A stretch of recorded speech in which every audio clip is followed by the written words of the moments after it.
Hello everyone, I'm your instructor Daniel Steele, and I'm coming to you from the traditional, ancestral, and unceded territory of the Musqueam people. In this lecture, I'm going to talk to you about trust and vaccine hesitancy, and this lecture will cover the Goldenberg reading, Trust and Credibility in Science. So as you might know, Canada right now is in the midst of a measles outbreak. If we look at the country as a whole, if we're looking at data from May 2025, there's in that month about 2,755 cases recorded. The majority of them in Ontario. You can see about 2,000 cases. The next hardest hit province is Alberta. Right now the numbers in BC are fairly low, but BC has not very high rates of vaccination for the measles, so this is definitely something to keep an eye on. Now, if you think about this subject of measles outbreaks in Canada, there's a sense in which this is deeply frustrating from the point of view of public health, because this is just something that just doesn't need to happen. And in fact, if you go back maybe say 2 or 3 decades, there would have been a widespread view that the measles was essentially eradicated in Canada and other sort of wealthier countries. And that's because there was a very long-standing and very effective intervention for preventing the measles. And that, of course, was vaccines. Vaccines prevent infectious disease outbreaks, and in the case of the measles in particular, the vaccine has been around for decades. There's numerous studies to confirm its safety and effectiveness, and so if a country has the resources to provide the measles vaccine to everybody, it just seems like it just ought not to have measles outbreaks at all, and that no one should be dying of the measles. But sadly, that's not what's happening. And you can read on the internet, you can look at stories like this one from CBC of tragic cases of children who die from the measles as a result of people not getting vaccinated. In this case, this child contracted the measles when she was 5 months old.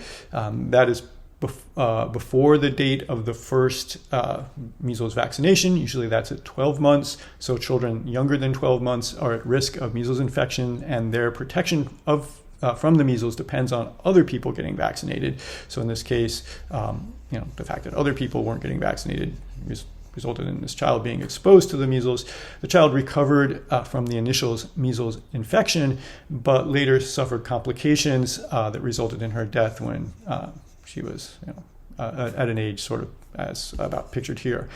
And so this illustrates some key features about the importance of herd immunity, that getting vaccinated for the measles isn't only about protecting yourself, but also about protecting others, and also that the measles is an extremely contagious and deadly disease. And so you might wonder, why would people not want to get vaccinated? What is this vaccine hesitancy? This is one of the main reasons why people, don't get vaccinated. And so first of all, what is vaccine hesitancy? Well, one definition that I'll use here, and if you want the source of this definition, you can click that link, says that a delay in acceptance or a refusal of vaccination despite availability of vaccine services. That's what vaccine hesitancy is. And so the key idea there is to see that vaccine hesitancy isn't about obstacles to access. It's not that you can't afford the vaccine or that it's difficult for you to get to the place where you receive the vaccine or something like that. It's nothing like that. The vaccine is available to you. You can access it, but you choose not to get it, or you choose to delay getting it. And vaccine hesitancy is widely recognized as an important cause of measles outbreaks. And that raises the question of why people would hesitate to accept a safe and effective vaccination against a deadly and extremely contagious disease. It just seems irrational. Why wouldn't people want themselves and their children to be vaccinated against the measles? And so this is getting into sort of the heart of what the Goldenberg reading is about, this sort of question of what explains vaccine hesitancy. And one of the themes in the Goldenberg reading is to criticize something that's known as the deficit model. And the deficit model is an explanation of why someone would be vaccine hesitant. And the key idea of the deficit model is that vaccine hesitancy stems from a deficit of knowledge. People don't understand the science. They don't know enough about the science. They don't have the information. And that's why they're hesitant. And so given the deficit model, the solution would then be more effective science communication. You just need to communicate to people more effectively in ways that they can understand that vaccines are safe and effective and the science has proven it. And once people understand that science, their hesitancy will sort of evaporate, and then the problem will go away. Now, the deficit model has been widely criticized by scholars and researchers in the case of vaccine hesitancy, and also in a number of other public health examples that have a similar sort of feature of people not trusting a sort of consensus of public health and medicine. And so some common reasons for being skeptical of the deficit model that are discussed in the Goldenberg reading include one, that health literacy does not predict greater confidence in vaccines. So there's a number of studies that look at the relationship between health literacy, how much you know about your health, how much you know about things like vaccines, and how confident you are in vaccines. And there doesn't appear to be any real positive association between this. People who have more health literacy are not in general more confident in vaccines than people who have less health literacy. Some studies even find a negative association, so that the people with more health literacy actually have less confidence. Why that's so is an interesting question. One possible reason is that people with less health literacy might just be more likely to sort of take their doctor's word for it when the doctor says you or your child should get a vaccine. Perhaps people with more health literacy feel more empowered or more knowledgeable in their ability to question what their doctor recommends. Another thing that's often found to be related to vaccine hesitancy are political views. And in particular, a number of studies find that anti-elite or anti-cosmopolitan political views tend to be associated with vaccine hesitancy. Anti-elite means a suspicion of people or institutions who are perceived as sort of more sort of privileged in society, who are more sort of looked up to in society. So if you think of doctors and the medical establishment and medical institutions, these are obviously very elite institutions and individuals in society. And anti-cosmopolitanism means that you're sort of suspicious of immigrants, or you don't like immigration, and you don't like foreigners and things like that. And people who hold political views like that are more likely also to be vaccine hesitant.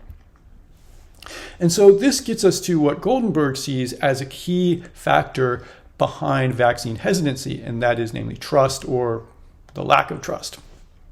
So Goldenberg suggests that discussions of vaccine hesitancy, although they often mention trust as an issue, haven't given sufficient attention to what trust means and haven't really unpacked what's involved in trust. And as a result, haven't really adequately considered what needs to be done to rebuild trust. So let's begin with what trust is.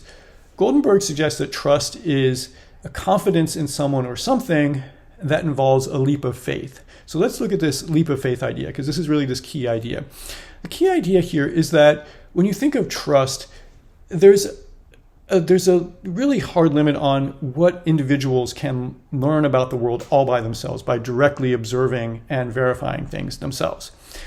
You think of all the science that's done in the world on health and other subjects, you can only directly verify a tiny bit of that. And the rest of it, you're dependent on trusting that other people have done that work appropriately, that they followed the right methods, that they're honest in reporting this to you. And so you have to take this kind of leap of faith. You have to trust that this was all done properly.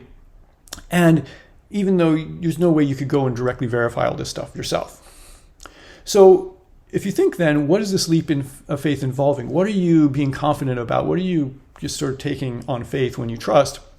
Well, one is that the person or institution genuinely possesses expertise. So think of yourself in the position of a patient, and your doctor makes a recommendation to you.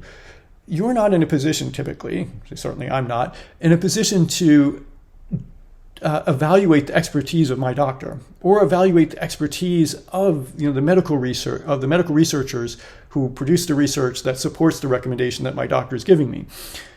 I'm not an expert on all those things, so I kind of just have to trust that my doctor is really an expert, and that the researchers who've done this research that supports what he or she is saying to me is in fact correct.